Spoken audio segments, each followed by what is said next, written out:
Ayo, segera download Quran Tadabbur, tafsir dalam genggaman Anda.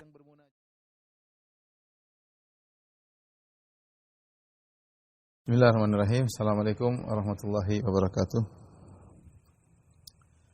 Alhamdulillahi ala ihsanihi wa syukru lahu ala taufiqihi wa amtinanihi. Asyhadu an la ilaha illallah wahdahu la syarika lahu ta'ziman li sya'ni. Wa asyhadu anna Muhammadan abduhu wa rasuluhu da'ila ridwani. Allahumma salli alaihi wa ala alihi wa ashabihi wa ikhwani. Para ikhwan sekalian, para akhwat, jamaah Masjid Al-Ikhlas Duku Bima Bekasi yang dirahmati oleh Allah Subhanahu wa taala. Alhamdulillah pada kesempatan hari ini kita dipertemukan kembali oleh Allah Subhanahu wa taala dalam rangka saling mengingatkan ya tentang ayat-ayat Allah Subhanahu wa taala. Alhamdulillah kita bersyukur kepada Allah masih diberikan kesempatan untuk menelaah ayat-ayat firman-firman Allah Subhanahu wa taala, karena sebagaimana kita tahu bahwasanya ayat Allah adalah wasyifa'ul lima fis sudur. Ayat-ayat Allah adalah pembersih dari penyakit-penyakit hati ya. Hudan wa rahmah, sebagai petunjuk dan rahmat. Semakin seorang sering membaca ayat-ayat Allah Subhanahu wa taala, maka dia semakin bahagia ya, karena dia semakin terikat dengan firman-firman Allah Subhanahu wa taala. Dan sebagaimana biasanya pembahasan surat Al-Maidah masih berkaitan dengan al-ahkam al-fiqhiyah, tentang hukum-hukum fikih. Dan pada kesempatan kali ini kita akan bahas tentang ayatul wudu, yaitu ayat tentang fikih wudu. Jadi mau tidak mau kita akan bahas fikih wudu pada kesempatan malam hari ini. Saya bacakan ayatnya, surat Al-Maidah ayat 6. Ya ayyuhalladzina amanu idza qumtum ilas salati faghsilu wujuhakum wa aydiyakum ilal marafiqi wamsahu bi ru'usikum wa arjulakum ilal ka'bain. Wahai orang yang beriman, jika kalian hendak melaksanakan salat, faghsilu wujuhakum, ya, maka cucilah wajah-wajah kalian. Wa aydiyakum ilal marafiq, dan juga cucilah tangan-tangan kalian sampai ke siku. Wamsahu bi ru'usikum, dan juga usaplah kepala kalian. Wa arjulakum ilal ka'bain, dan cucilah kedua kaki kalian atau kaki-kaki kalian sampai ke dua mata kaki ya. Kemudian Allah berfirman, wa in kuntum junuban fatahharu, jika kalian dalam kondisi junub maka mandilah. Wa in kuntum marda aw ala safarin aw jaa ahadun minkum minal gha'iti aw lamastumun nisa falam tajidu ma'an fatayammamu sa'idan thayyiba. Jika kalian sakit atau sedang bersafar, atau salah seorang datang dari buang air besar atau menyentuh wanita ya, kemudian kalian tidak mendapati air, fatayammamu sa'idan thayyiba, maka silakan kalian bertayamum dengan tanah yang baik. Famsahu biwujuhikum wa aydikum min, maka usaplah wajah-wajah kalian dan tangan-tangan kalian dari tanah tersebut. Ma yuridullahu liyaj'ala 'alaikum min haraj, Allah tidak menghendaki kesulitan bagi kalian, walaki yuridu liyutahhirakum, akan tapi Allah ingin mensucikan kalian, waliyutimma ni'matahu 'alaikum, dan untuk menyempurnakan nikmat Allah atas kalian, la'allakum tashkurun, agar kalian bersyukur. Baik, kita akan bahas beberapa permasalahan ya.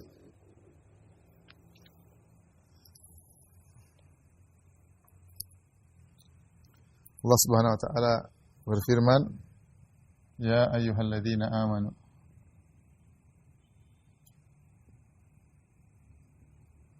idza qumtum ilas salat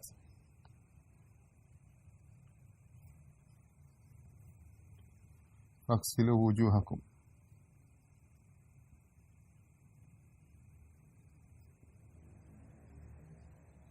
wa aydiyakum ilal marafiq.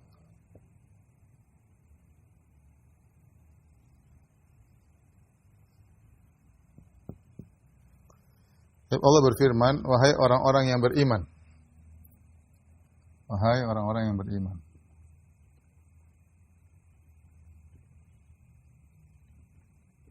Jika kalian berdiri untuk salat ya.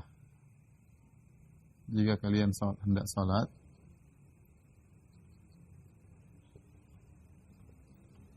faghsilu wujuhakum, basuhlah wajah kalian. Basuhlah wajah-wajah kalian. Kemudian basuhlah tangan-tangan kalian dan tangan-tangan kalian hingga siku.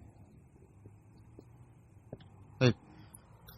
Sini faedah yang bisa kita ambil. Pertama, Allah buka ayat ini dengan wahai orang-orang yang beriman. Ya. Sehingga ini dalil bahwasanya yang taat kepada Allah untuk berwudu adalah orang-orang beriman. Dan kita tahu bahwasanya wudu memiliki banyak keutamaan, ya. Di antaranya orang berwudu, kalau dia berwudu maka dosa-dosanya akan keluar dari tubuhnya sampai dosa-dosanya keluar dari kuku-kukunya, bahkan dalam sebagian riwayat keluar dari telinganya. Jadi seorang berwudu, kita tahu kita banyak melakukan maksiat terutama di zaman sekarang ini yang dengan adanya medsos, banyak maksiat yang kita lihat, banyak maksiat yang kita dengarkan, banyak maksiat yang kita bicarakan. Maka tatkala kita berwudu dengan berserta jatuhnya air wudu tersebut, maka dosa-dosa kita juga berguguran. Maka seorang berusaha untuk tidak meninggalkan wudu. Kemudian sebagaimana disebut dalam hadis, barang siapa berwudu seperti wudunya Nabi sallallahu alaihi wasallam, maka diampuni dosa-dosanya yang telah lalu. Kata Nabi sallallahu alaihi wasallam, man tawadda'a nahwa wudu'i hadza thumma shalla rak'ataini la yuhadditsu fihi ma nafsahu ghufira lahu ma taqaddama min dzambi. Barang siapa yang dia berwudu dengan tata cara wuduku, kemudian dia salat 2 rakaat dan dia khusyuk dalam salatnya, tidak ngajak berbicara jiwanya, maka akan diampuni dosa-dosa yang telah lalu. Maka seorang berusaha mengenal bagaimana cara wudu Nabi sallallahu alaihi wasallam sehingga dia bisa berwudu dengan cara wudu Nabi sallallahu alaihi wasallam, ya, kemudian bisa diampuni dosa-dosanya jika dia salat dengan khusyuk, ya. Kalaupun dia tidak salat dengan khusyuk, tetap dosa-dosanya diampuni, ya, karena dia berwudu dan dengan turunnya air wudu dari tubuhnya maka turun pula dosa-dosanya. Wahai orang yang beriman, idza kumtum ila shalat. Qama yaqumu, kumtum kalau kita artikan, ya, secara lafal, jika diartikan secara lafal, secara tekstual, ya. Idza kumtum ila shalat, idza kumtum ila shalat. Yaitu jika kalian telah berdiri untuk salat. Karena kumtum di sini adalah fi'il madhi, idza kumtum ini fi'il madhi, jadi telah berdiri. Maka kalau kita artikan secara bahasa Indonesia, wahai orang beriman, jika kalian telah berdiri untuk salat, maka berwudulah. Ya enggak mungkin, harusnya wudu sebelum berdiri salat. Wudu sebelum berdiri salat. Makanya idza kumtum, jika kalian telah berdiri, ini ditakwil oleh para ulama, ditakwil dengan idza aradtumus salat. Idza aradtumus salat. Yaitu kalau kalian hendak salat. Artinya jika kalian hendak salat. Ini diantara contoh takwil yang boleh, ya. Karena tidak mungkin kita artikan secara zahirnya. Ini orang mengatakan ini uslub dalam bahasa Arab, metode bahasa Arab, ya. Ini sama seperti fa idza qara'tal Qur'ana fasta'iz billah. Jika kalian baca Quran maka beristiazah kepada Allah. Istiazah ketika baca Quran atau sebelum baca Quran? Sebelum. Tapi kata Allah, jika kalian telah baca Quran maka beristiazahlah. Maka itu ditakwil idza qara'tal Qur'an, ya. Maksudnya adalah jika kalian mau baca Al-Qur'an, ya. Ini dalil tentang jika kalian tidak salat, ini dalil bahwasanya bahwa niat itu wajib, ya. Niat wajib untuk wudu. Ya. Jadi kalau seorang hendak berwudu, dia harus punya niat untuk wudu. Ini ada khilaf di kalangan para ulama. 3 mazhab, yaitu mazhab Syafi'i, mazhab Hambali dan mazhab Maliki mengatakan bahwasanya niat untuk berwudu itu wajib. Maksudnya dia berwudu itu niat untuk salat, ya, wajib. Tetapi kalau mazhab Hanafi mengatakan tidak disyaratkan seorang berniat. Pokoknya dia wudu selesai. Kalau sudah tercuci, terbasuh anggota wudu yang Allah sebut dalam Al-Quran, mau dia niat tidak niat tetap sah. Namun pendapat itu salah, ya. Karena di sini Allah mengatakan, wahai orang beriman, jika kalian hendak sholat maka berwudulah. Berarti ada niat wudu untuk apa? Untuk sholat, ya. Ada niat wudu untuk sholat. Sama seperti Allah nanti dalam akhir ayat, wa in kuntum junuban fatahharu. Jika kalian dalam kondisi junub, maka bersucilah, maka mandilah. Berarti mandi itu untuk apa? Menghilangkan apa? Junub. Dia tahu dia sedang junub, maka dia mandi. Berarti apa tujuan mandi? Ada niatnya untuk menghilangkan junub. Karena Allah mengatakan fa in kuntum junuban, kalau kalian junub, maka mandilah. Berarti apa niat mandi tersebut? Untuk menghilangkan apa? Junub. Tidak boleh mandi tanpa niat sebagaimana pendapat Hanafiyah. Kalau mereka mandi tanpa niat sah-sah saja. Kalau kita tidak boleh. Ya, tidak boleh. Misalnya seorang junub, pagi-pagi hari dia berhubungan sama istrinya hari Jumat, kemudian dia lupa mandi junub. Kemudian mau sholat Jumat, dia mandi. Tapi dia enggak niat mandi junub, mandi biasa aja. Begitu imam takbir Allahu Akbar, saya tadi mandinya enggak niat junub. Apakah sah sholatnya? Enggak sah. Kenapa? Karena dia ketika mandi tidak diniatkan untuk menghilangkan apa? Junub. Nah, menurut jumhur ulama, tiga mazhab Maliki, kemudian Syafi'i dan Hambali, bahwasanya harus ada niat. Rasulullah bersabda, innamal a'malu binniyat. Amalan tergantung niatnya. Bisa jadi orang mandi karena untuk mandi junub, bisa jadi orang mandi untuk bersih-bersih saja, basah-basah saja. Bisa jadi orang berwudu untuk sholat, bisa jadi orang membasahi wajahnya, tangannya, berkumur-kumur kakinya hanya dalam rangka untuk segar-segaran. Maka yang benar bahwasanya niat hukumnya wajib. Kenapa? Karena Allah mengatakan idza kumtum ila salat. Maksudnya jika kau hendak salat, maka berwudulah. Berarti keinginan untuk salat sudah ada sebelum berwudu. Berarti orang tatkala berwudu niatnya untuk apa? Untuk salat. Untuk salat. Baik, di sini perhatikan di sini kata Allah Subhanahu wa taala, idza kuntum ila salat faghsilu. Artinya jika kalian hendak salat maka berwudulah. Jika kalian hendak salat maka berwudulah. Maka wudu. Maka wudu. Jadi Allah mengatakan jika kalian hendak salat maka wudulah. Maka semua yang dinamakan salat syaratnya harus wudu. Semua. Ini ada dua faedah. Yang pertama, semua yang namanya salat harus dengan wudu.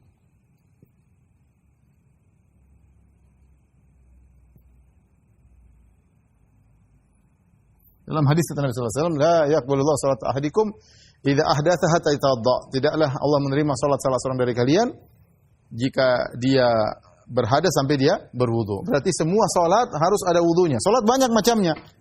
Berarti ada salat wajib, salat 5 waktu. Berapa? Salat jenazah, ya. Ya, semuanya salat sunnah. Salat sunnah semuanya dikerjakan harus dengan wudu, harus dengan wudu. Barang siapa yang salat tanpa wudu maka salatnya tidak sah. La yaqbalullahu salata ahadikum idza ahdatha hatta yatawadda. Allah tidak menerima salat dari salah seorang kalian jika dia dalam kondisi berhadas sampai dia berwudu. Ini faedah yang pertama. Adapun misalnya sujud tilawah itu kan bukan salat. Apakah wudu atau tidak ada khilaf. Ada yang mengatakan harus berwudu, ada yang mengatakan tidak karena dia bukan salat. Sujud tilawah, sujud syukur apakah harus berwudu? Yang rajih tidak harus karena dia bukan salat. Ya, dalil menunjukkan bahwasanya apa? Dia adalah salat. Sementara yang Allah wajibkan wudu cuma apa? Salat ya. Sujud saja tidak dikatakan sebagai salat. Ya, ada khilaf di kalangan para ulama tapi intinya yang benar tidak wajib untuk wudu ya, tidak wajib untuk. Karena yang wajib untuk wudu adalah yang salat. Mau salat fardu, mau salat sunnah, mau salat fardu kifayah, mau salat apapun harus dengan wudu. Faedah yang kedua, ini ada khilaf juga. Para ulama, sebagian ulama mengatakan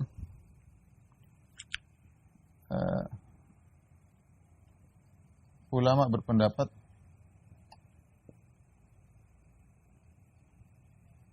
yang wajib untuk wudu hanya salat. Hanya salat. Selain itu sunnah.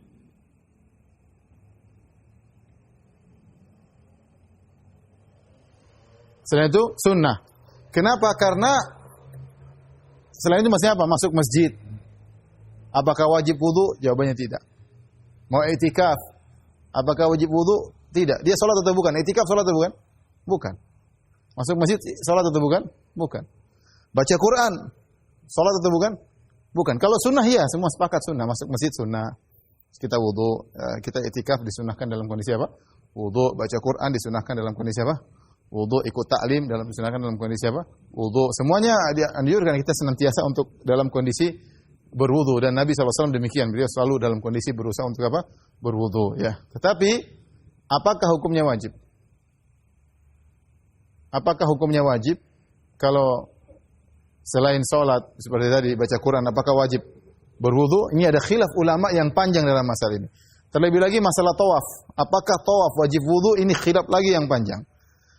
Tetapi berdasarkan ayat ini, karena Allah mengatakan jika kalian hendak salat maka berwudulah. Ya. Allah tidak mengatakan berwudulah untuk salat. Ya. Kalau berwudulah untuk salat, wudu bisa yang lainnya. Kalau Allah mengatakan berwudulah untuk salat, bisa jadi wudu untuk baca ini, wudu untuk i'tikaf. Tapi Allah membatasi salat. Kalau kalian hendak salat, berwudulah. Berarti wudu ini berkaitan cuma dengan apa? Salat. Saya ulangi sisi pendalilannya. Allah tidak mengatakan berwudulah kalian untuk salat. Karena kalau bilang berwudulah untuk salat, mungkin bisa untuk yang lainnya. Berwudu untuk ini, berwudu ini. Tapi Allah mengatakan jika kalian tidak salat, maka berwudulah. Maka wudu ini hanya berkaitan dengan apa? Salat. Ini pendapat cukup kuat. Oleh karenanya ulama Hanafiyah dan dikuatkan oleh Syekhul Islam Ibnu Taimiyah, mereka mengatakan bahwasanya tawaf tidak wajib untuk wudu. Tawaf tidak wajib untuk wudu. Tawaf dalam kondisi wudu, semua ulama sepakat adalah sunnah, dianjurkan. Tapi apakah syarat tawaf harus wudu? Maka ini khilaf yang kuat. Jumhur ulama mengatakan wajib. Barang siapa yang tawaf di Ka'bah tidak wudu maka tidak sah. Adapun mazhab Hanafi dan dikuatkan oleh Ibnu Taimiyah dan dipilih oleh Syekh Utsaimin rahimahullah bahwasanya tawaf tidak harus berwudu. Ya. Karena Rasulullah tidak pernah bilang kalau tawaf harus wudu, enggak. Adapun Rasulullah SAW mengkondisi berwudu tawaf maka tidak menunjukkan itu wajib. Tidak menunjukkan itu wajib. Sebagaimana Rasulullah SAW tidur dalam kondisi berwudu tidak menunjukkan tidur wudu apa hukumnya apa? Wajib. Kalau sunnah semua sepakat. Kalau sunnah semua sepakat. Kalau kita berpendapat dengan pendapat Hanafiyah dan juga pendapat Syekh Islam Ibnu Taimiyah bahwasanya tawaf tidak wajib untuk berwudu tapi hanya sunnah, maka banyak orang ketika tawaf mereka batal di tengah jalan tuh banyak ya. Apalagi kondisi sekarang yang macet. Tawaf bisa jadi 2 jam, seorang susah menahan wudu ataupun dia berusaha menahan, maka dalam kondisi menahan sehingga gasnya berputar-putar di perutnya ya. 2 jam bertahan, begitu selesai alhamdulillah langsung lepas semuanya, lega ya. Tapi ya Allah alam, saya lebih condong mendapat bahwasanya tidak wajib karena enggak ada dalil yang tentunya kita berusaha untuk berwudu, tapi kondisi sekarang tidak seperti zaman dahulu tawaf sebentar. Sekarang tawaf bisa 2 jam. Tawaf bisa 2 jam, kalau musim haji bisa 2 jam ya. Ya, oleh karenanya yang benar wallahu alam bisawab disunahkan untuk wudu ketika tawaf tapi tidak wajib. Ini pendapat yang cukup kuat bahwasanya yang namanya wajib wudu cuma untuk apa? Salat. Untuk yang lainnya sunnah. Sehingga baca Quran tidak wajib untuk apa? Wudu. Ada khilaf tentunya. Ya. Tidak wajib. Ini tidak ada khilaf. Baca Quran boleh tanpa wudu. Tidak ada khilaf ya. Yang khilaf bagaimana menyentuh Quran. Menyentuh Quran apakah dia wajib wudu atau tidak. Tapi kalau baca Quran tanpa wudu semua ulama membolehkan. Kemudian misalnya dia masuk masjid tidak harus apa? Berwudu. Iktikaf tidak harus apa? Berwudu. Ikut taklim tidak harus berwudu ya. Banyak ya. Kemudian di tawaf tidak harus berwudu. Tidur tidak harus dalam kondisi berwudu ya. Tetapi itu semua sunnah namun tidak dikatakan wajib karena di sini Allah mengkaitkan salat dengan wudu. Jadi kalau kalian tidak salat maka berwudulah. Ya. Wudu tidak dikaitkan dengan yang lainnya. Wudu hanya dikaitkan dengan salat. Baik. Timbul pertanyaan, masalah berikutnya, permasalahan.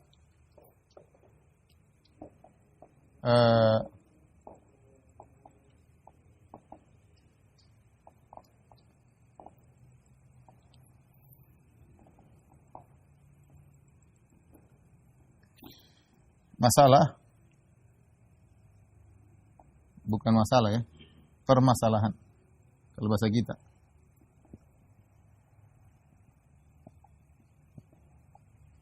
Kalau kita bilang masalah cenderungnya problem, padahal dalam bahasa Arab masalah itu permasalahan, ya, bukan berarti problem. Kalau kita ada masalah ini berarti ada apa? Problem. Padahal kalau bahasa Arab masalah itu artinya apa? Permasalahan. Ya. Permasalahan atau masalah dalam bahasa Arab tentang apakah disunahkan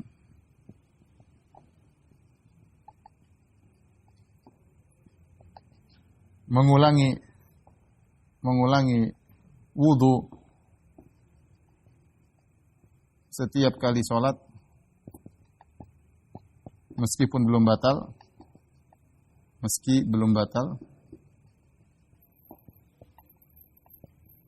ya.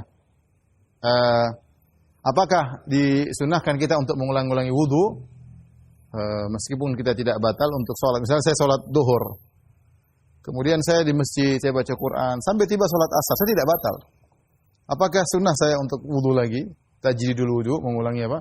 Wudu. Kemudian saya tidak batal tapi saya wudu. Kemudian saya tunggu lagi, saya maghrib.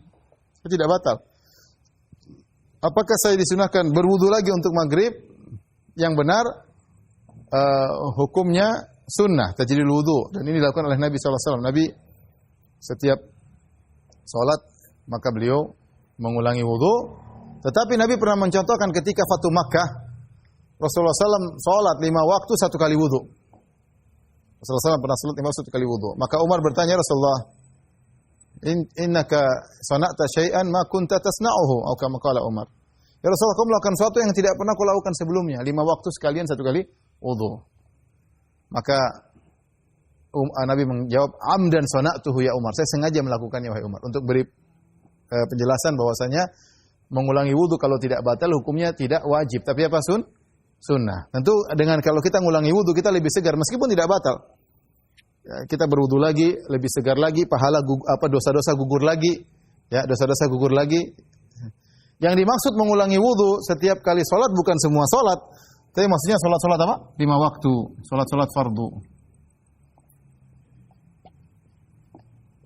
Bukan maksudnya saya sekarang sholat isya, saya wudu. Kemudian untuk ba'diyah isya saya wudu lagi. Enggak. Atau misalnya saya sholat duhur. Qobliyah duhur saya wudu. Mau sholat duhurnya saya wudu lagi. Ba'diyahnya saya wudu lagi. Bukan gitu maksudnya. Tetapi antara sholat fardu dengan sholat fardu yang lainnya. Apakah disunahkan untuk mengulangi wudu? Maka yang jawabannya adalah sunnah. Antara sholat fardu yang satu dengan fardu yang lain. Sunnah dan tidak wajib. Kenapa? Karena Nabi pernah mencontohkan ketika Fatu Makkah Rasulullah sengaja untuk 5 sholat langsung Rasulullah SAW berwudu sekali wudu untuk 5 kali waktu sholat untuk menunjukkan bahwasanya hal ini tidaklah wajib. Taib. Kita bahas berikutnya ikhwan yang dirahmati Allah Subhanahu wa taala. Faksilu wujuhakum. Cucilah wajah kalian. Faksilu wujuhakum. Basuhlah kalau bahasa kita basuhlah. Apa yang dimaksud dengan al-ghuslu? Apa yang dimaksud dengan al-ghuslu? Basuh. Basuh itu apa? Basuh. Ada khilaf di kalangan para ulama tentang makna basuh. Jumhur cukup menjalankan air di anggota wudu tersebut. Tanpa harus tadlik, harus gosok dengan tangan. Tidak harus.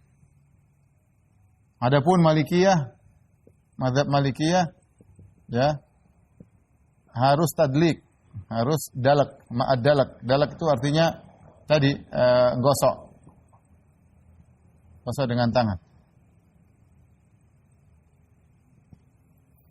Ini ada khilaf di kalangan para ulama. Ini pendapat Malikiyah seperti Imam Malik diikuti oleh Al-Qurtubi dalam tafsirnya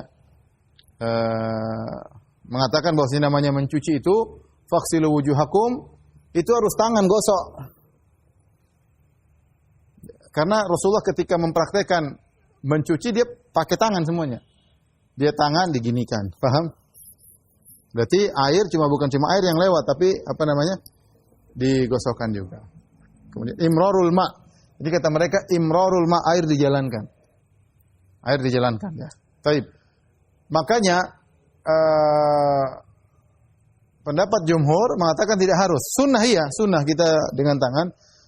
Kenapa kata mereka? Allah berbicara dengan secara bahasa faksilu dan al-ghuslu dalam bahasa Arab. Ya, kita kan kalau nafsir Al-Qur'an pakai bahasa ya. Lebih daripada itu berarti tidak sampai wajib, sunnah. Kata para ulama, al-ghuslu secara bahasa artinya hanya yang penting basah, membasuh. Membasuh itu berarti air kena air, selesai. Makanya mereka mengatakan kalau seorang misalnya berwudu, dia berwudu nih. Kemudian cuci tangan dia enggak gini langsung jelup.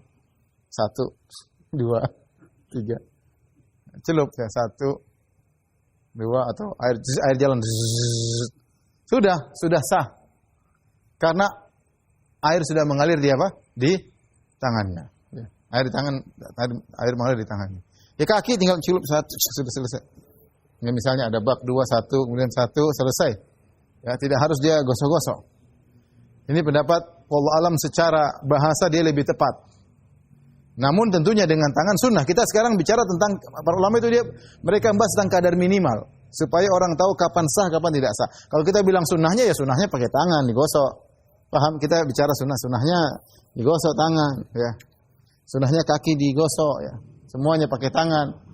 Tetapi kadar minimal sahnya itu yang dibahas oleh para ulama. Apakah dengan hanya misalnya kita nyalain keran mungkin duduk sudah tua capek tinggal kena semua sah? Jawabannya sah menurut jumhur ulama. Jawabannya sah menurut jumhur ulama ya. Jadi tinggal kaki di ini sudah selesai ya. Adapun Malikiyah maka harus dengan dalak. Dalak itu digosok, harus dengan digosok. Tentunya semua sepakat menggosok itu hukumnya sunnah, tetapi yang kita bicarakan bukan masalah sunnahnya. Kadar minimal dikatakan wajib. Paham? Jadi yang benar pendapat jumhur karena lebih pas dengan secara bahasa. Namanya membasuh itu tidak harus gosok. Tidak harus apa? Gosok orang kalau mandi kemudian sudah dikatakan dia membasuh badannya enggak? Sudah selesai. Secara bahasa kena dia. Kalau ada pun dia gosok-gosok itu lebih bagus. Lebih bagus ya. Apalagi yang gosok istrinya ya. Baik. Faksilu wujuhakum. Cucilah. Jadi yang benar namanya basuh itu tidak harus digosok. Yang berikutnya saya ingatkan, sebagian orang ketika berwudu musim haji, mungkin dia tidak bawa air, dia hanya semprot spray misalnya itu enggak benar karena harus ada air yang berjalan. Caranya gimana? Airnya ditumpahin baru dia jalankan. Adapun cuma semprot, nah itu tidak ada air yang mengalir di apa?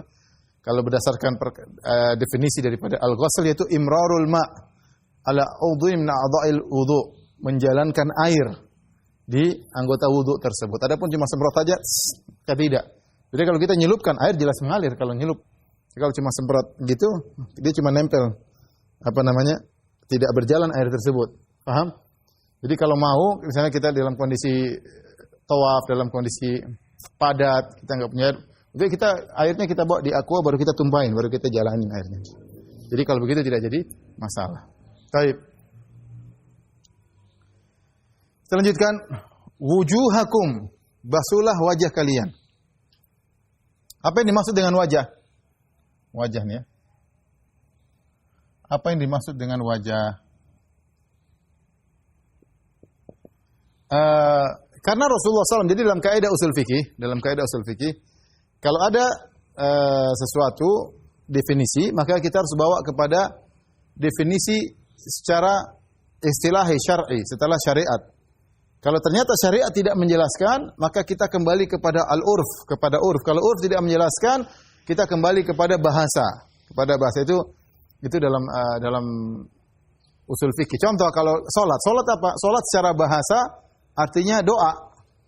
Tapi secara syar'i bukan doa. Salat itu secara syar'i adalah gerakan yang dibuka dengan takbiratul ihram, dengan gerakan-gerakan khusus dan ditutupi diakhiri dengan apa? Assalamualaikum warahmatullahi wabarakatuh.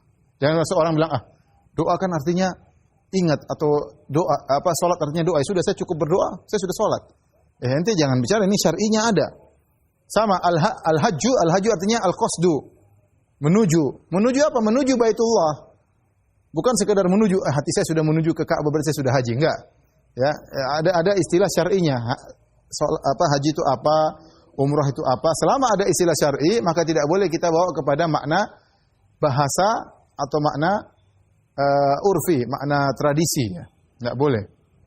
Tetapi kalau tidak ada pembahasan syar'i, Rasulullah tidak pernah menjelaskan secara syariat, mau tidak mau kita kembali kepada tradisi urf, definisi secara urf atau secara bahasa. Contoh wajah.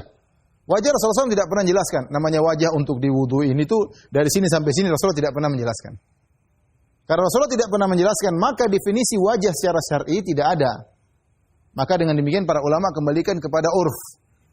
Al-wajhu adalah ma yatawajjah bihil insan. Wajah itu suatu orang yang berhadapan dengannya. Jadi kalau kita di kaca cermin, kita lihat wajah kita, itulah wajah yang terlihat berhadapan dengan kita. Ini wajah atau bukan? Bukan, enggak kelihatan ya. Enggak kelihatan, paham? Ini enggak kelihatan, ini enggak kelihatan, ini enggak kelihatan, ini enggak kelihatan, ini enggak kelihatan. Ini depan ini yang kelihatan wajah. Ini bukan kepala, ini bukan wajah, namanya apa? Kepala. Tapi wajah, oleh karenanya para ulama mengatakan namanya wajah adalah dimulai dari, mereka kembali secara bahasa. Wajah adalah dimulai dari tempat awal tumbuhnya rambut orang normal. Ya, saya masih normal, insya Allah dari sini. Kalau yang sudah botak tengah, tidak bisa jadi patokan. Ini wajahnya dari sini enggak. Ya, dia rambut sudah enggak ada. Kata namanya wajah dari tempat tumbuh rambut di bagian kepala, inilah wajah. Kalau masih normal berarti kita tahu ini wajah. Di atas ini bukan lagi wajah, ini kepala. Paham? Kepala. Wajah dari sini, dari bekas awal rambut. Lalu kalau orang sudah botak tengah, berarti bukan jadi patokan. Kira-kira dulu rambutnya kalau tumbuh sampai mana? Ya situlah wajahnya. Ini sampai sini. Ya. Itu yang pertama. Kemudian tulan yaitu secara vertikal dari sini sampai sini. Ini di belakang sini sudah bukan wajah. Paham? Ini karena bukan tidak berhadapan lagi di belakang sini. Tapi sampai sini. Ini namanya apa? Wajah dari sini sampai sini. Secara vertikal. Secara horizontal, ya, lebar dari sini. Sini sampai sini. Nah, maka dari situ ada khilaf. Adapun orang yang punya, ini namanya al-idhar dalam bahasa Arab. Apa bahasa Indonesia? Jambang. Ya. Ada yang jambangnya. Kalau orang tidak punya jambang, maka di belakang dia ini yang putih kulit ini sampai telinga, ini termasuk wajah. Jadi harus dibasuh. Paham? Tetapi kalau dia punya jambang lebat, ya, sebagian ikhwan masya Allah, tampang Arab ya. Tapi nggak tahu bahasa Arab maklum ya. Jadi jambangnya panjang di sini. Nah, apakah wajah cuma sampai di situ? Karena belakangnya udah nggak kelihatan, tertutup dengan apa? Jambang. Ini namanya ini. Jadi antara jambang dengan telinga. Antara jambang telinga ada apa? Ada kulit di sini. Apakah termasuk wajah atau tidak? Ada khilaf di kalangan para ulama. Kalau orang yang nggak punya jambang seperti saya, ya ini termasuk wajah. Tapi kalau orang jambangnya lebat di sini, apakah ini termasuk atau bukan? Karena kalau dari lihat di cermin nggak kelihatan. Maka ada khilaf di kalangan para ulama, yang lebih hati-hati kita basuh juga. Adapun di atas jambang ini bukan wajah, rambut setelah jambang, ini kan sampai sini, namanya suduk, di sini sudah bukan wajah lagi, itu bagian dari kepala. Taib. Jadi itulah wajah, seorang tahu bagaimana dia membasuh wajahnya, maka dari sini sampai sini, ya, kemudian dari sini sampai sini. Ya. Maka dia berusaha membasuh dengan baik ya. Jangan sampai ada sedikit pun yang terluput daripada air. Maka dia basuh, ya. Faksilu wujuhakum, dia basuh. Terserah mau begini ke atas, yang mudah dari atas ke bawah tentunya. Atau mau dari kanan dulu terus kiri, terserah ya. Allah tidak menjelaskan bagaimana caranya, maka kalau Allah mutlakan, kita mutlakan ya. Kita melakukan. Tapi biasanya orang yang mudahnya ya begini, terus kemudian diputar begini biasa. Tapi itu terserah. Ada orang mau dari bawah ke atas, ya terserah ya. Kita juga, sunnahnya dari enggak ada, itu enggak ada jelas. Allah tidak jelasin, Rasulullah juga tidak jelasin. Ya sudah, pokoknya wajah kita terkena apa? Air. Jadi, kemudian kita bahin semua. Ya, sampai sini, ya, satu. Ambil air baru lagi, kemudian basahin lagi, semua di sini. Ya, enggak usah diangkat kepala, enggak, sampai sini aja, sampai tempat tumbuh apa? Rambut ya. Dua. Terus yang ketiga juga selesai begitu. Ya, ketiga. Taib. Itu wajah. Ya. Masalah berikutnya, bagaimana jenggot? Kalau orang tidak punya jenggot seperti saya, ya, ada tapi nggak kelihatan, maka dibasuh ini kan ini termasuk dari apa? Wajah.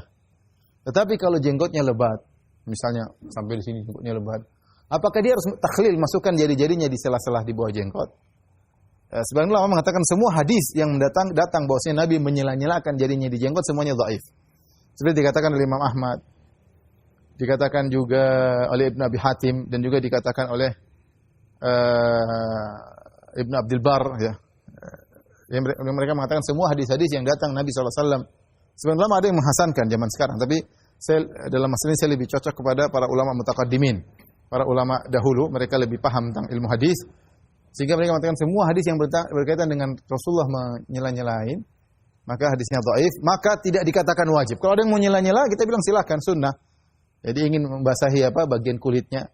Tapi kalau tidak, cuma dia bagian wajah terus selesai, karena jenggotnya lebat menutupi dagunya, maka sudah cukup. Maka sudah cukup, ya.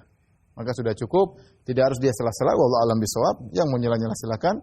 Ini pendapat sebagian fuqaha dari sela-sela, karena ada hadis tadi meskipun dhaif, dan secara logika ini kan bisa di sela-sela, maka sela-sela aja. Tapi kalau mengatakan wajib susah.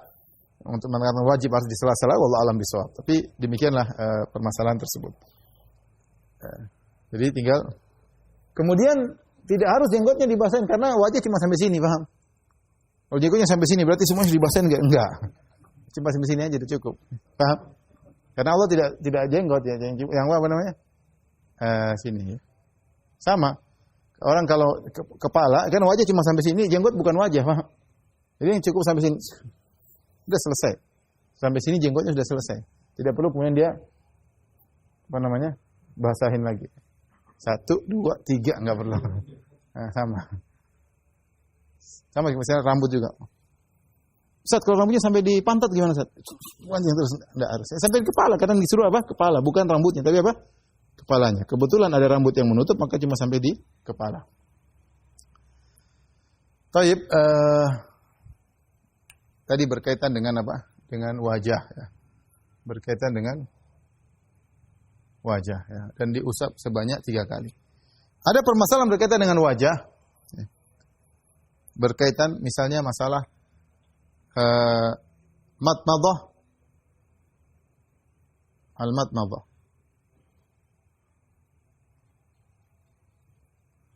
Berkumur dan al-istinsyaq. Berkumur-kumur menghirup udara, menghirup air ke hidung.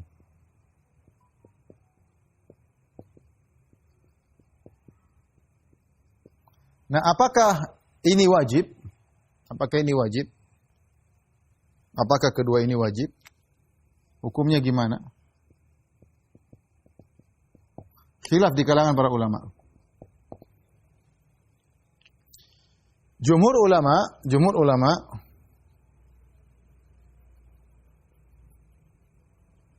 tidak wajib. Mazhab Hambali, Imam Ahmad Hambali, hukumnya wajib. Hukumnya wajib. Bagi yang mengatakan hukumnya wajib, dalilnya jelas. Rasulullah SAW dalam banyak hadis mengatakan falyastansyik, maka kalau berwudu maka hiruplah air dalam hidung kemudian keluarkan. Ya, kemudian juga dalam hadis kata Nabi SAW, idza tawadda'ta famadmid, jika engkau berwudu maka berkumur-kumurlah. Maka berkumur-kumurlah, ya. Kemudian juga Rasulullah SAW ketika berwudu selalu berkumur-kumur dan selalu menghirup air di hidung, ya. Sehingga Imam Ahmad berdalil, kemudian kumur-kumur dan hidung termasuk bagian daripada wajah, kan, dari wajah. Jadi ini mentafsil, memperinci wajah yang dimaksud. Kata menurut mazhab Hambali, oleh karenanya berkumur-kumur menghirup air di hidung hukumnya wajib. Tapi pendapat yang lebih kuat Allah alam bisawab adalah pendapat mayoritas ulama bahwasanya tidak wajib, hukumnya sunnah. Tidak wajib, ya, tapi sunnah. Apa dalilnya? Dalilnya banyak. Pertama, namanya wajah, tadi saya sudah sebutkan, karena Rasulullah SAW ketika berwudu, dia berwudu yang wajib dan juga yang sunnah. Nah, kita para ulama membedakan mana yang wajibnya, mana yang sunnahnya. Kalau berkumur-kumur dan beristinjak semua sepakat sunnah, tapi apakah sampai pada derajat wajib, itu yang khilaf. Dan saya tadi katakan para ulama berusaha membahas kadar minimal. agar bisa membedakan mana yang wudu yang sah dan mana wudu yang tidak sah. Nah, apakah kalau orang berwudu cuma mengusap wajahnya tanpa berkumur-kumur, tanpa menghirup air di udara, apakah wudunya sah? Bagi yang mengatakan hukumnya wajib, maka tidak sah, harus diulang wudunya. Karena dia meninggalkan kewajiban, karena dia tidak sempurna membasuh wajahnya. Di antara membasuh wajah adalah dengan berkumur-kumur. Bagi yang mengatakan bahwasanya tidak wajib, maka sah, karena dia hanya meninggalkan yang sunnah. Saya lebih condong pada pendapat ini, pendapat jumhur ulama, mazhab Syafi'i, mazhab Maliki dan mazhab Hanafi. Kenapa? Karena Allah menyebutkan faksilu wujuhakum. Allah menyebutkan wajah, dan wajah semua orang dengar tahu nama wajah ma yutawajjahu bihi, yaitu sesuatu yang orang dengannya berhadap-hadapan, bukan bagian dalam, ya tidak. Mulut ini kan bukan wajah, bagian dalam. Memang dia di kepala, di muka, tapi dia bagian dalam. Hidung juga bagian apa? Dalam. Mata juga bagian apa? Dalam, ya. Kalau orang wudhu tutup mata gini, ya. Bukan kemudian bagian dalamnya harus dicuci. Jadi wallahu alam bisawab, yang lebih kuat adalah pendapat jumhur ulama. Kemudian yang kedua, tidak ada dari para sahabat dan tabi'in yang mengatakan bahwasanya istinsyak dan berkumur-kumur hukumnya wajib. Ya. Tidak ada datang dalam riwayat Ibnu Abbas mengatakan kalau bukan saya berkumur-kumur karena ada sisa kotoran sisa makanan di mulut maka saya berkumur-kumur, bukan karena itu wajib, ya. Jadi tidak didapatkan riwayat dari sahabat pun tabi'in yang memandang bahwasanya berkumur-kumur dan menghirup air di hidung hukumnya wajib, ya. Jadi yang benar hukumnya sunnah. Tentunya kita kalau berwudu kita berkumur-kumur dan istinsyak, tapi kita bicara secara hukum. Bicara secara hukum. Sama kalau kita bahas misalnya salat Id hukumnya wajib atau sunnah. Tapi kita salat Id maksudnya, tapi kita ingin tahu hukumnya wajib atau sunnah, ya. Ada yang mengatakan jumhur mengatakan sunnah, ada yang mengatakan wajib kifayah, ada yang mengatakan fardu ain, ada khilaf di kalangan para ulama. Tapi kita mengenal hukumnya bukan untuk kita tinggalkan, tapi untuk kita kerjakan, ya. Jadi wallahu alam bisawab, yang benar bahwasanya berkumur-kumur.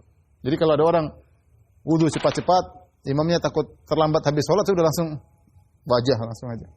Tanpa harus berkumur-kumur, tanpa harus menghirup air. Sudah sah dia. Sekali sudah sah. Kemudian tangan kanan, tangan kiri, kepala, kaki selesai sah. Sekali-sekali. Taib, inilah yang berkaitan dengan wajah. Kemudian kita lanjutkan wa aydiyakum ilal marafiq. Dan cucilah tangan kalian sampai ke siku. Tangan, ya. Ya. Sampai siku. Pertanyaannya, ini khilaf di kalangan ulama. Apakah siku wajib?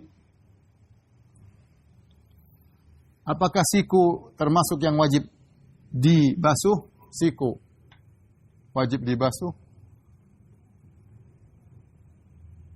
Jadi Allah mengatakan, basuhlah tangan kalian sampai ke siku. Nah, sampainya ini sikunya ikut kena atau batas terakhir? Paham? Misalnya mengatakan, berjalanlah engkau dari depan rumahmu sampai masjid. Apa maksud masjid? Maksudnya sampai depan pintu masjid atau sampai masuk masjid? Sampai di sini masih ambigu, ya. Kalau saya mengatakan berjalanlah engkau dari depan rumahmu sampai masjid. Kalau saya bilang sampai depan masjid, selesai. Saya bilang berjalan engkau sampai masjid. Nah, timbul pertanyaan, saya sampai masjid ini maksud saya jalan sampai saya masuk masjid atau sampai pas di perbatasan masjid? Sama seperti ini kira-kira. Basuhlah tangan kalian sampai ke siku. Maksudnya siku ini masuk atau tidak? Masuk sampai itu sampai masuk atau tidak? Itu ada khilaf di kalangan para ulama. Tapi pendapat 4 mazhab, memang ada khilaf. Pendapat 4 mazhab yang muktamad, pendapat mazhab Maliki, Hambali, Syafi'i dan Hanafi, bahwasanya siku ini ikut harus dibasuh, harus dibasuh. Dalilnya apa? Dalilnya kata mereka dalam hadis. Dalam hadis Rasulullah SAW, kana idza tawaddaa adaral ma ala mirfaqaihi. Adalah Nabi SAW kalau berwudu, beliau memutarkan air di sikunya. Jadi sikunya dibasahin. Yang pertama. Yang kedua juga dalam hadis Abu Hurairah, ya. Fa ghassala yadayhi hatta syara'a fil adud, hatta asyra'a fil adud. adalah Nabi SAW kalau beliau berwudu tangannya sampai beliau mulai naik di lengan atas, berarti mulai naik. Berarti siku apa ikut kena. Ini jika dalil 4 mazhab bahwasanya ketika seorang berwudu sikunya harus kena air. Adapun bagaimananya, apakah dari atas ke bawah, dari bawah ke atas, ya serah, nggak ada masalah. Oh, kalau berwudu harus dari atas ke bawah, nggak ada dalilnya. Dari atas sini juga boleh, nggak apa. Dari atas ke bawah, dari bawah ke atas, terserah. Dari jari ke siku, dari siku ke jari, terserah. Allah mutlakkan, maka tidak boleh kita bilang sunnahnya harusnya begini. Nah, sebagian orang terkadang boleh bilang, oh cara wudu yang benar harusnya dari sini ke sini. Enggak. Ya, maksud Allah yang penting tanganmu apa? Allah hanya membicarakan batasan. Yang penting dari tangan sampai ke mana? Tangan sampai ke siku. Mau dari sini ke bawah, sini ke sini, tengah dulu baru bawah, baru atas, terserah. Yang penting tanganmu basah semua kena air. Itu maksudnya, ya. Wa aydiyakum ilal marafiqi, ya. Baik, lanjutkan. Setelah itu Allah berfirman,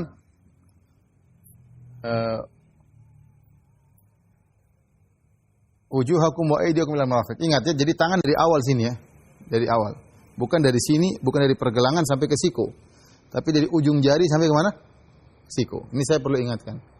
Kenapa? Karena kita wudu pertama kita cuci tangan itu sunnah. Muqaddimah. Jangan sebagian orang mengatakan saya sudah cuci tangan, nanti yang bagian wudu saya tinggal lanjutkan dari pergelangan. Salah, itu salah. Jadi yang pertama itu cuma muqaddimah, harus diulang lagi dari ujung jari sampai ke siku. Karena sebagian orang dia pikir ya tangannya sudah. Berarti sisanya tinggal pergelangan sampai ke siku, dan itu salah, berarti wudunya tidak sah. Tapi harus dari awal lagi, dari ujung sampai dari ujung jari sampai ke siku. Baik.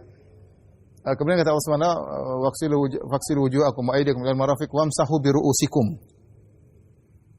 Allah Subhanahu wa ta'ala, wamsahu bi ru'usikum wa arjulakum ilal ka'bain.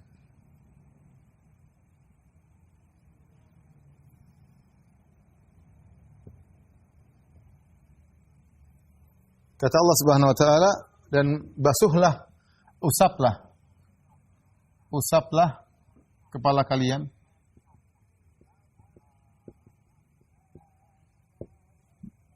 dan cucilah kedua kalian, basuhlah ke kaki kalian ilal ka'bain, hingga dua mata kaki. Baik.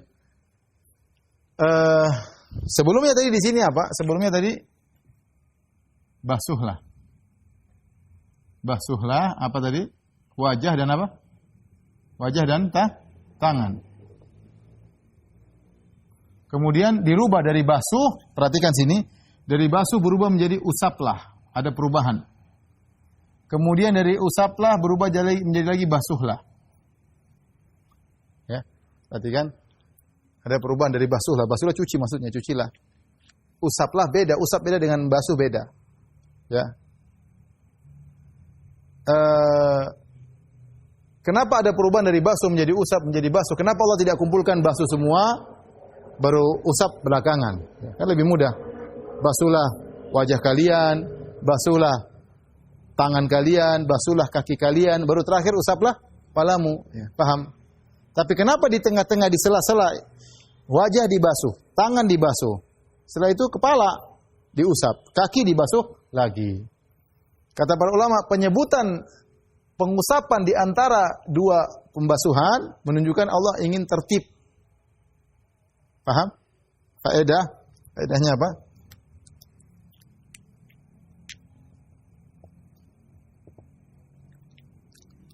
Penyebutan usap kepala di sela-sela membasuh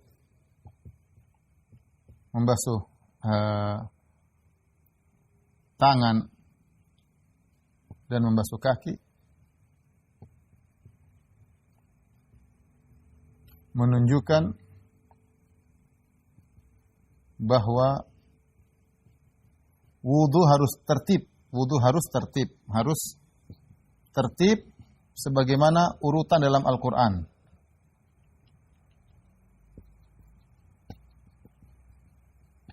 Urutannya jelas, harus wajah dulu, kan dalam Al-Qur'an cuma 4 disebutin. Wajah, tangan, kepala, kaki, itu aja. Wajah, tangan, kepala, kaki. Nah, ini harus urutan, wajah dulu, tangan dulu, baru kemudian kepala, baru kemudian kaki. Tidak boleh dirubah-rubah. Saya pengen wudu kaki dulu. Baru kemudian wajah. Saya pengen wudu kepala dulu, baru kemudian kaki, baru kemudian wajah misalnya.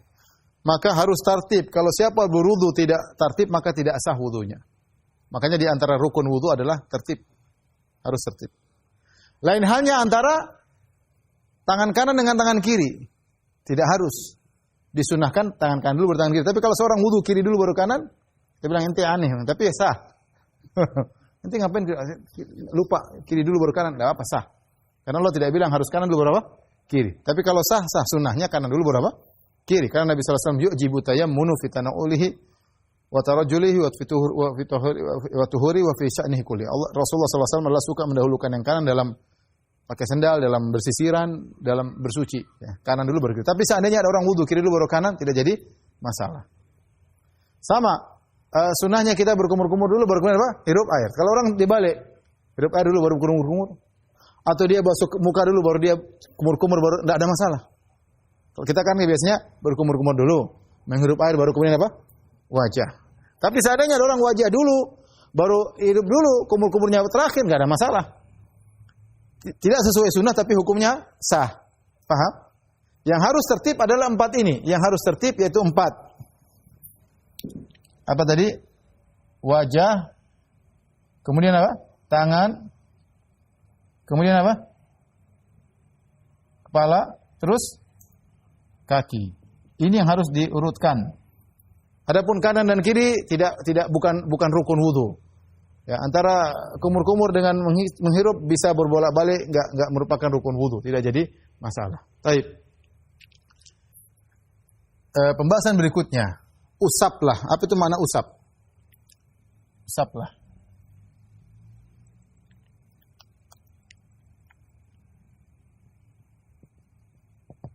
Usap maksudnya kita hanya membasahi tangan kita, bukan bawa air. Beda dengan cuci. Kalau cuci memang kita harus ambil air, semua kena. Apa bedanya usap dengan cuci? Bedanya usap dengan cuci. Usap yang penting tangan basah. Jadi usap itu apa? Nah, coba bedanya apa? Coba kita komparasi. Usap dengan apa? Basuh. Apa bedanya? Usap yang penting tangan apa? Basah. Tangan basah untuk mengusap kepala, basah. Justru kata para ulama, kalau orang ambil air kemudian dia cuci, bahkan tidak sah wudunya. Karena dia melanggar perintah. Perintah suruhnya apa? Usap, bukan cuci. Dia itu salah. Ya, kalau basuh air mengalir. Ini bedanya, ini yang pertama.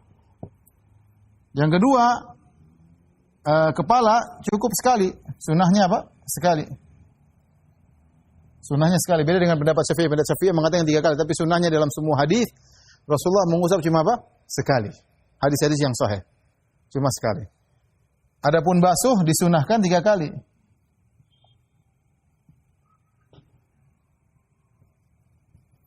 Kenapa disunnahkan 3 kali? Agar seluruh anggotanya kena air. Tidak ada satupun yang tersisa. Apa fungsinya disunahkan 3 kali? Kata Allah disunahkan 3 kali agar seluruh anggota wudu tersebut terkena aliran air. Biar bisa pasti. Adapun cukup sekali, maka tidak harus semuanya kena.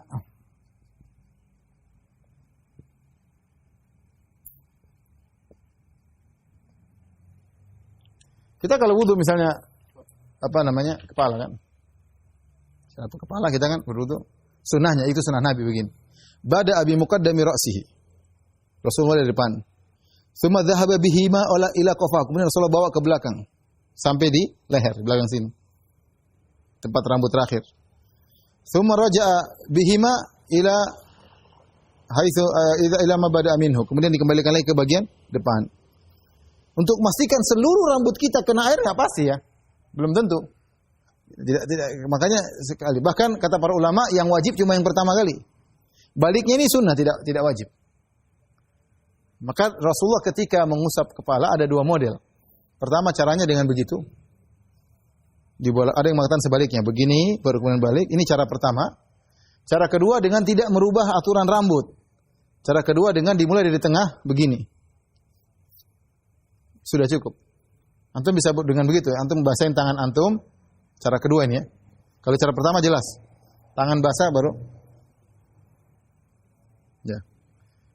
Kalau cara kedua, cuma antum biar rambut rapi, apa aja taruh sini gini, tidak basahin gini aja. Enggak usah dibalikin. Enggak. Ya. Atau begini bisa juga. Bisa. Yang penting sebagian besar rambut kena usapan. Itu dua cara dalam berwudu. Boleh dua-duanya. Karena ketika kita bilang dia usap bukan berarti karena mungkin kita kena air sebagian tidak kena kepala kita, namanya mengusap. Makanya tidak dianjurkan 3 kali menurut pendapat yang kuat, tidak 3 kali. Dan cukup hanya sekali. Cukup hanya sekali. Taib. Khilaf di kalangan para ulama. Khilaf kadar minimal kepala yang diusap. Kadar minimal kepala yang diusap.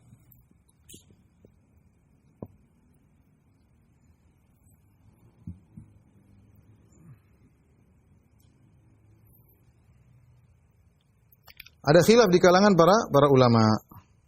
Sudah habis waktu ya. Kita selesaikanlah. Kawan-kawan di Zoom sabar ya. Khilaf ulama, pertama seluruh kepala, jami'ur ra's. Yang diusap seluruh bagian kepala. Ini adalah pendapat Malikiyah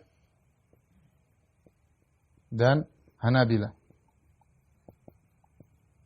Yang kedua adalah 1/4 kepala. Ini adalah pendapat Hanafiyah. Pendapat yang ketiga, ya, yang penting kena kepala, meskipun sedikit. Kena kepala, meski sedikit. Meskipun cuma 3 rambut misalnya. Meskipun cuma 3 rambut. Ini mazhab Syafi'iyah. Saya ingatkan, ini mereka khilaf dalam kadar minimal. Namun mereka sepakat bahwasanya mengenai seluruh kepala sunnah. Perhatikan ya. Ini khilaf tentang kadar minimal. Namun seluruh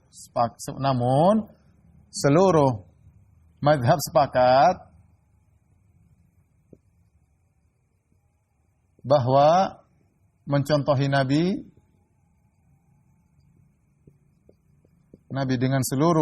dengan mengusap seluruh kepalanya itu lebih afdal. Kepalanya adalah afdal. Kenapa saya ingin menyampaikan ini? Jangan sampai disangka justru afdalnya cuma sebagian. Yang dibahas adalah kadar minimal yang diperselisihkan. Oleh karenanya kalau antum baca misalnya buku mazhab Syafi'iyah disebutkan sunnah-sunnahnya mereka sebutkan sunnah wudu kepalanya sampai full sunnahnya. Atau ada kadar minimal 3 rambut sudah cukup. Ya. Nah, maksud saya kalau para dai mengajarkan, dia mengajarkan dua-duanya. Dia mengajarkan ini kalau sunnah yang kadar minimal menurut mazhab Syafi'i seperti ini sudah sah, tapi sunnahnya seperti ini, ya. Yang jadi masalah kalau sebagian dai hanya mengajarkan yang kadar minimalnya. Sehingga yang sunnah tidak dikerjakan. Begitu orang wudu kok semua begini, jadi dia merasa aneh. Harusnya dai mengajarkan dua-duanya. Ini kadar minimal seperti ini sudah sah, tapi kalau kau mau sunnah Nabi seperti ini, hadisnya seperti ini jelas. Karena ini perkara yang disepakati sama seperti berkumur-kumur hirup udara. Sunnahnya jelas. Imam Syafi'i juga mengatakan sunnah. Tapi ketika Imam Syafi'i mengatakan kadar minimal, maka berkumur-kumur dan menghirup air tidak wajib. Paham? Tidak wajib. Nah, kita sebagai dai mengajarkan dua-duanya, terserah sang mad'u untuk sang audiens memilih mana. Dia terkadang sesekali kadar minimal, terkadang dia pingin yang sesuai dengan sunnah. Ya, jadi jangan sampai gara-gara kita ngajarkan kadar minimal sampai yang sunnah akhirnya dianggap aneh oleh masyarakat. Loh, kok wudunya begitu? Kok wudunya begitu? Muhammadiyah ini. Enggak ada ini. Muhammad sallallahu alaihi wasallam mengajarkan begitu, ya. Jadi jangan sampai salah kaprah. Jadi benar ada kadar minimal dan mazhab Syafi'i seperti misalnya mazhab Syafi'i cukup 3 helai rambut sudah sah, ya sudah kita hormati itu pendapat. Itu pendapat, masalah mana yang lebih kuat ya kita bisa milih. Terserah, tapi kita menghargai. Tapi harusnya diajarkan juga tentang mana yang sunnah sehingga orang-orang tidak aneh ketika melihat ada orang yang berwudu kemudian kepalanya diusap semuanya, kemudian berkumur-kumur menghirup air dikeluarkan, karena itu sunnahnya demikian, ya. Taib. Adapun Imam Syafi'i rahimahullah, kenapa dia berpendapat sebagian kepala sudah cukup? Maka beliau berdalil dalam kitab Al-Um bahwasanya Nabi SAW pernah berwudu, famasah ala nasiyatihi wa ala al-imamah. Rasulullah SAW berwudu, ketika itu beliau pakai sorban, maka beliau cuma mengusap bagian depan, terus beliau lanjutkan ke sorbannya. Sehingga Imam Syafi'i berdalil, ya. Yang tahu saya Imam Syafi'i tidak berpendapat ba bi ru'usikum menunjukkan tab'idiyah, parsial, tidak. Tapi sebagian ulama memandang Imam Syafi'i mengatakan ba di situ menunjukkan sebagian itu tidak dalam bahasa Arab. Yang saya tahu beliau berpendapat dalam kitab Al-Um, Allah alam kita perlu cek kembali. Beliau mengatakan kenapa boleh sebagian kepala? Karena Rasulullah pernah berwudu, jadi beliau berdalil dengan sunnah. Rasulullah berwudu dengan cukup mengusap apa? Sebagian ubun-ubun beliau. Ya, dan tidak mengusap seluruhnya. Tapi dibantah oleh para ulama, itu karena udzur, Rasulullah sedang pakai imamah, makanya Rasulullah SAW mengusap, kemudian beliau lanjutkan mengusap imamah yang sisanya. Tapi ini masalah khilafiyah. Intinya wa alam bisawab, bahwasanya seorang berusaha mengusap seluruhnya, meskipun atau paling tidak maksimal kepala. Maksimal apa? Kepala. Karena namanya usap memang tidak bisa kena seluruhnya. Beda dengan basuh. Kalau basuh memang semua harus kena. Kalau usap tidak. Yang penting antum sudah maksimal kepala sudah cukup. Bukan, jangan sampai antum lagi berwudu. Tapi di sini belum kena. Oh, sebelah sini belum kena. Enggak harus begitu, enggak harus. Pokoknya sudah maksimal kepala sudah selesai. Mungkin ada bagian terlepas ini enggak ada masalah, ya. Karena itulah konsekuensi dari usapan. Beda dengan membasuh. Membasuh semuanya harus basah. Harus kena seluruhnya. Paham ya? Baik, yang terakhir, wa arjulakum ilal ka'bain, hendaknya kalian membasuh kaki sampai ke kedua mata kaki. Kedua mata kaki, antum tahu kedua mata kaki yang di samping, ya, tulang samping yang itu antara kaki dengan apa? Dengan siku. Ya, kalau kaki begini sebelah sini, ya, namanya. Ya. Bukan yang di sini, paham? Orang Syiah memandang namanya mata kaki yang ini. Orang Syiah mengatakan ini kaki, mata kaki. Ada tulang yang naik di sini. Yang benar mata kaki itu ini. Makanya Allah mengatakan ilal ka'bain. Ilal ka'bain yaitu ini, dua mata kaki. Makanya kalau Rasulullah salat al-ka'bil ka'ab, mata kaki dengan mata kaki. Ya, berarti kan di sini yang bisa nempel mata kaki. Kalau mata kakinya di sini, nanti begini.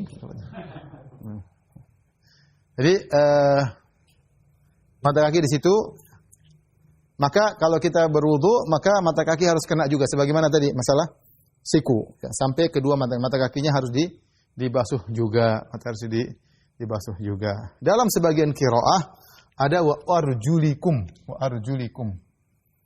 Arjulikum itu kalau kita artikan dia atofnya kepada usaplah wa hamsahu bi ru'usikum wa arjulikum, seakan-akan maknanya usaplah kepalamu dan usaplah kakimu. Dan Syiah berdalil dengan qiraah wa arjulikum. Namun dibantah oleh para ulama, Nabi maksudnya di sini dibawakan kepada jika seorang pakai khuf. Kalau dia pakai khuf maka dia cukup usap bagian atas. Dia usap bagian apa? Atas, ya. Kemudian dalil yang berikutnya bahwasanya jadi orang Syiah kalau mereka berwudu mereka cuma begitu aja. Antum lihat Anda dulu sering lihat di Madinah. Kalau mereka berwudu mereka kaki terbuka. Mereka cuma begini aja. Sudah. Coba diulang. Jadi kalau kita pakai sepatu, kita boleh berwudu begitu, cuma usap begini, ini basahin begini. Kalau kaki terbuka enggak boleh. Kaki terbuka harus dicuci. Mereka orang Syiah kaki terbuka begini doang. Tidak sah. Tidak sah. Karena ada qiraat wa arjulakum, jelas basuhlah. Beda antara usap dengan membasuh. Kemudian dalil yang lain, Rasulullah SAW dalam Sahih Bukhari dan yang lainnya, Rasulullah SAW pernah melihat sahabat dia berwudu, kemudian bagian tumitnya tidak terkena wudu. Maka dia berkata, wailun al-aqabi minan nar, celaka tumit-tumit yang tidak terkena air wudu, terkena ancaman neraka. Nah, kalau namanya usap di atas sudah cukup. Berarti kalau hanya mengusap, jelas di bawah tidak kena, paham? Ternyata orang yang wudunya sudah basah, bukan cuma ngusap. Sahabat yang wudunya dengan membasuhi, ternyata bagian bawahnya karena buru-buru tidak terkena air, Rasulullah ancam dengan neraka. Kata Rasulullah, wailul aqabi minan nar, celaka tumit dari neraka. Berarti namanya wudu harus kena apa? Seluruhnya. Harus kena seluruhnya. Taib, kita lanjutkan sedikit lagi. Terakhir kesimpulan tentang rukun wudu, ya, tentang rukun wudu, ya. Rukun wudu ada 6.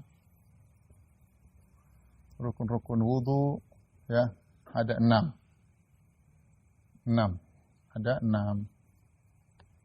Ya. Yang pertama adalah membasuh apa? Membasuh muka. Yang kedua, membasuh tangan. Sebagian dalam Al-Quran. Yang ketiga, mengusap kepala. Yang keempat adalah membasuh kedua kaki, membasuh kaki. Yang ketiga, tertib, harus tertib tadi. Yang kelima, tertib. Yang keenam, al-muwalat. Al-muwalat maksudnya berkesinambungan. Ini saya belum membahas. Continue maksudnya. Jangan terputus-putus. Jadi al-muwalat maksudnya langsung. Dalilnya apa? Dalilnya Rasulullah SAW pernah melihat seorang sholat, kemudian Rasulullah melihat seorang kakinya qadru dhufr, seukuran kuku tidak terkena air. Rasulullah suruh dia mengulangi apa? Wudunya. Ya, jadi apa maksudnya muwalat? Muwalat itu maksudnya dalam cuaca yang wajar, seorang berwudu, dia harus lanjutkan pada anggota selanjutnya sebelum anggota sebelumnya kering. Contoh begini, saya cuci tangan, misalnya saya pertama kali wajah. Baik. Terus tiba-tiba ada telepon. Saya angkat. Oh iya. 1 menit, kemudian saya tutup telepon. Saya boleh nggak lanjutkan kedua tangan? Boleh, selama di wajah belum kering. Tapi kalau saya telepon sampai setengah jam, tadi saya baru kepala wajah, lanjut. Nggak boleh, karena sudah kering. Itu namanya tidak mualat, tidak berkesinambungan. Maka harus ulang dari awal. Dalilnya apa? Dalilnya di antara Rasulullah SAW pernah melihat seorang, seorang sholat, ternyata ada lam'atan, biqadri dirham, ada seukuran di kakinya, seukuran keping dirham yang tidak terkena air. Rasulullah suruh ulang wudunya, suruh ulang apa? Salatnya. Kenapa disuruh ulang wudunya? Karena ada bagian yang sudah kering, tidak terkena air. Kalau seandainya tidak mualat, tidak harus berkesinambungan, Rasulullah sudah cuci kakimu saja. Ternyata Rasulullah suruh ulang dari awal. Kenapa? Karena yang sebelumnya sudah kering. Paham maksud saya? Seandainya tidak disyaratkan berkesinambungan, maka yang disuruh Nabi berarti yang tidak sah cuma kakinya, harusnya kakinya aja dibasahin. Ketika Rasulullah SAW suruh ulang dari awal, berarti memang harus ada continue berkesinambungan. Tentunya ada masalah khilaf tertib dan mualat, tapi ini pendapat yang lebih rajih bahwa inilah 6 rukun-rukun wudu. Taib, yang sunnah-sunnah wudu tadi apa? Biar kita tahu mana yang sunnah, mana yang sunnah-sunnah wudu. Sunnah-sunnah wudu apa di antaranya? Coba sebutkan. Bilang bismillah di awal wudu. Bismillah sebelum apa? Sebelum wudu. Ya. Kata Nabi SAW, tawadhu bismillah. Berwudu dengan mengucapkan bismillah. Makanya dalam hadis man lam yadhkur bismillah la wudu'a liman lam yadhkur bismillah. Liman lam yadhkur ismallah. Tidak ada wudu bagi orang tidak menyebut nama Allah. Maka disunahkan bismillah sebelum apa? Wudu. Kemudian disunahkan lagi yang kedua, mencuci kedua tangan. Kedua tangan maksudnya hingga pergelangan. Maksudnya hingga pergelangan. Pergelangan tangan. 3 kali ya. Ini sunnahnya. Sunnah lagi berikutnya adalah apa? Tadi kumur-kumur dan apa? Istinsyak, menghirup air ke hidung.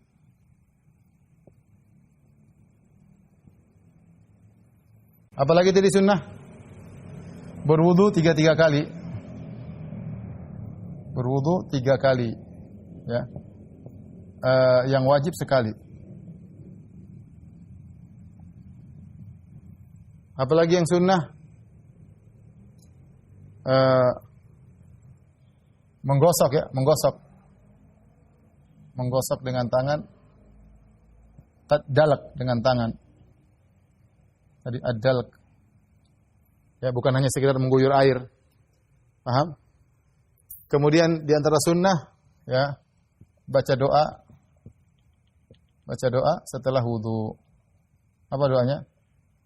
Asyhadu an la ilaha illallah, asyhadu anna Muhammadar Rasulullah. Apa? La ilaha syarika lahu mulku, asyhadu an la ilaha syarika apa?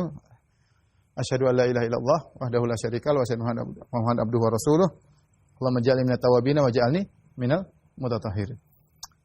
Tapi ini penghujung dari pembahasan ini tentang wudu, mudah-mudahan bisa dipahami. Wallahu a'lam bishawab.